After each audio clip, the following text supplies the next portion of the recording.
The Monaco Grand Prix weekend has begun with a very interesting first practice session in Monte Carlo, where teams were able to carry out their work programs without any particular issues.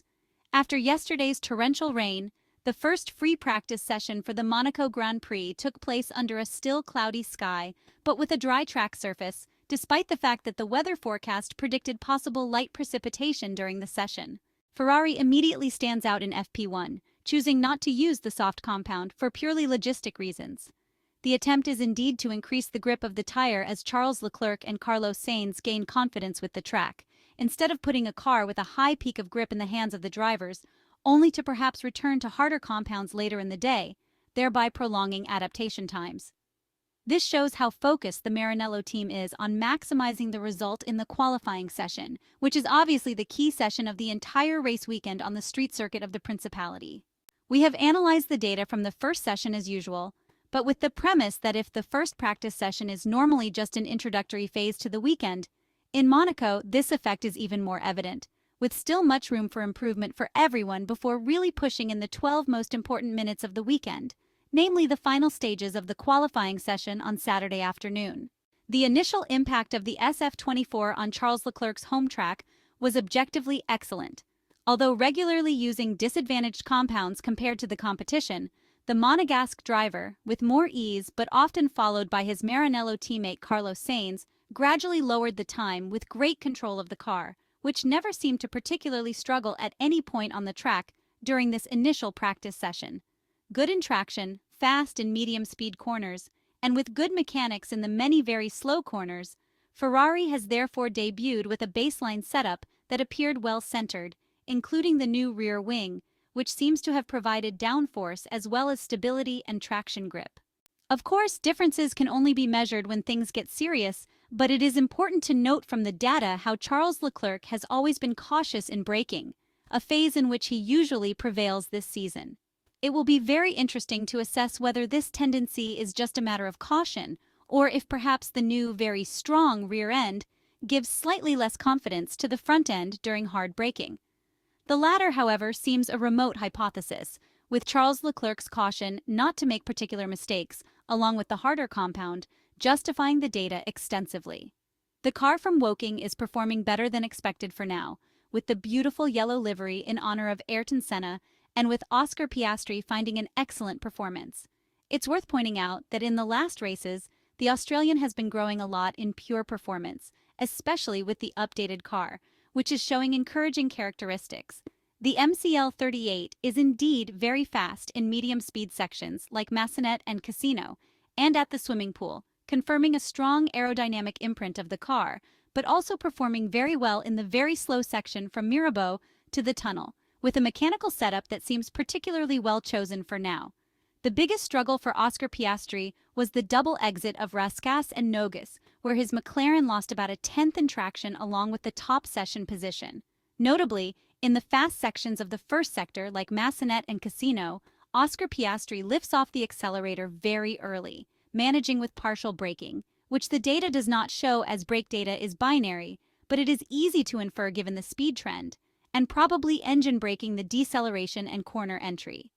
The best performance was achieved by Lewis Hamilton, who, however, based on the data, has not appeared superior to McLaren and Ferrari in drivability in slow sections, nor particularly brilliant in medium speed sections, but with significant traction and straight performance, possibly due to a slightly more aggressive engine map for the Mercedes power unit this weekend.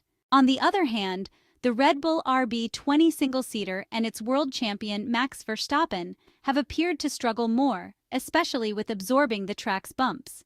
The Austrian car seemed to have a very stiff basic setup, with great difficulty in managing the bumps and thus the high-frequency stresses of the Monaco street circuit.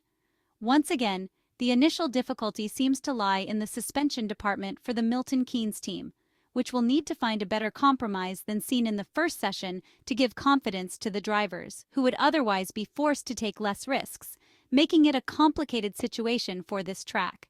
History, even the recent one from last weekend, obviously teaches great caution in not considering Max Verstappen as a favorite to take pole position for the Monaco Grand Prix, as the Red Bull engineers have often proven excellent at recovering imperfect work in the factory with perfect execution on the track over the weekend, especially from Friday to Saturday, as was the case last time out in Imola. We will see what further impressions are in the second free practice session on Friday and how the Ferrari SF-24 car will perform on the Pirelli soft compound. FP1 was therefore a very important test for the Maranello team, considering that every single run in the free practice sessions is crucial in the search for the ideal setup. The SF-24 configuration for Monte Carlo has performed well in the simulator, but as always, despite the fact that the red car has consistently started well when leaving the pit lane this year, it still awaits the usual confirmations. The prancing horse arrives in Monte Carlo with a clear objective: to secure pole position tomorrow and thereby position itself as the #1 car to win the race. The goal is based on the assumption that overtaking on the streets of the Principality is practically impossible during the race. In Formula One, every small modification can make a big difference. In this case, we are talking about Ferrari's a specific rear wing design, which was introduced today in order to maximize the aerodynamic load generated by downforce. This adjustment, combined with the migration of load to the rear, should provide a lot of grip at the rear for the Maranello team's cars. Scuderia Ferrari's approach to the first Formula One session of the weekend therefore went smoothly. The track winding through the streets of the Principality posed no difficulties for the two SF-24 single-seaters. On the contrary, the red cars validated the baseline setup designed in the driver-in-the-loop simulator without any issues, not even requiring a single adjustment to the front wing for the amount of downforce generated. This is a very good sign for Ferrari, capable of hitting the track and completing their work program without any major problems. On the hard tires, the handling of the Italian car was very good. Pirelli's white-banded compound was used for the first and long stint, lifting off the throttle only 3 times to cool down both the tires and the internal components of the car. In the last half hour, the medium tires took center stage, and the feedback from Charles Leclerc and Carlos Sainz was still very positive. This first approach fully satisfies the Maranello technicians, engineers, and drivers as they await confirmation in the second free practice session. However, it's worth also pointing out another unfortunate incident for Charles Leclerc. Sauber's Guan Yu Zhou hit the guardrail at the beginning of the climb towards the casino corner when there was about a quarter of an hour left before the checkered flag. Damage to the front wing and debris on the track was hit by Charles Leclerc, who is always rather unlucky on the streets of his home. Ferrari checked the underside of the SF-24, finding damage to the mid-fence, while the session was suspended for a couple of minutes to clean the track. FP2 will see the introduction of the soft tires, a compound that provides crucial extra grip here on the streets of Monte Carlo in Monaco.